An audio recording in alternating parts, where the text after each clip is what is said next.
ઉનાળાની શરૂઆત સાથે જ મેશ્વો નદીના કાંઠા ઉપર ભિલોડા તાલુકાના નીચાણવાળા વિસ્તારોમાં આવેલા 30 કરતાં વધુ અને મોડાસા તાલુકાના 20 કરતાં વધુ ગામડાઓના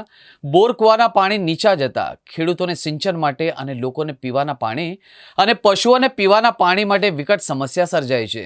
જેથી શામળાજી મેશ્વો જળાશયમાંથી મેશ્વો નદીમાં પાણી છોડવામાં આવે એ માટે ભિલોડા તાલુકાના એકતા મંચના પ્રમુખ દ્વારા કલેક્ટરને આ બાબતે લેખિતમાં રજૂઆત કરવામાં આવી હતી।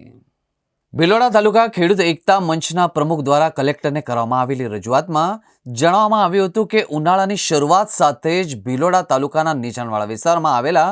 ભવાનપુર, ખારીખેંચા, વેજપુર, સોડપુર, વાદિયોલ, અસાલ જેવા 30 કરતાં વધુ ગામડાઓમાં અને મોડાસા તાલુકાના 20 કરતાં વધુ ગામડાઓમાં ઉનાળાની શરૂઆત સાથે બોરકુવાના પાણીના તળિયે નીચે ગયા છે, જેના કારણે ખેડૂતોના ખેતીના સિંચન માટે અને પીવાના પાણીની અછત પણ વર્તાઈ રહી છે। એ ઉપરાંત પશુ અને ઢોર ઝાંખર પાણી માટે પણ વલખા મારી રહ્યા છે। નીચાણવાળા વિસ્તારોમાં ગ્રામજનોને વલખા મારવા પડી રહ્યા છે અને અનેક મુશ્કેલીઓનો સામનો પણ કરવો પડી રહ્યો છે, જેથી શામળાજીના મેશ્વો જળાશયમાંથી મેશ્વો નદીમાં પાણી છોડવામાં આવે એ માટે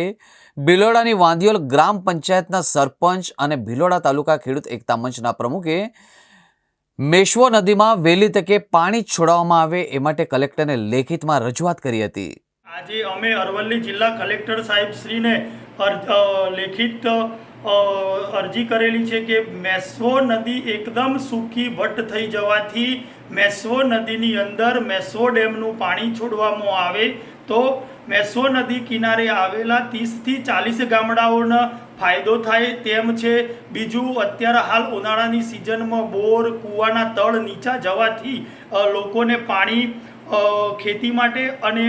પીવા માટે ખૂબ તંગી વર્તાઈ રહેલી છે। તો અમારે સરકારશ્રીને એક વિનંતી છે કે ડેમોમાંથી પાણી જો છોડવામાં આવે તો આજુબાજુ વિસ્તારના લોકો ખેડૂતોને ખૂબ ફાયદો થાય એમ છે અને હાલ આ ઉનાળાની સિઝનમાં પશુ પક્ષી જીવજંતુઓને પણ ખૂબ તકલીફ પડી રહેલી છે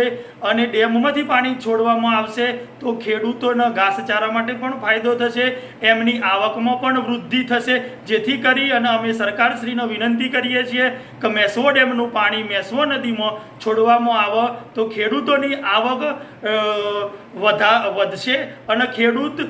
સમૃદ્ધ થશે, એવી અમે સરકાર જોડે એક માગણી કરીએ છીએ।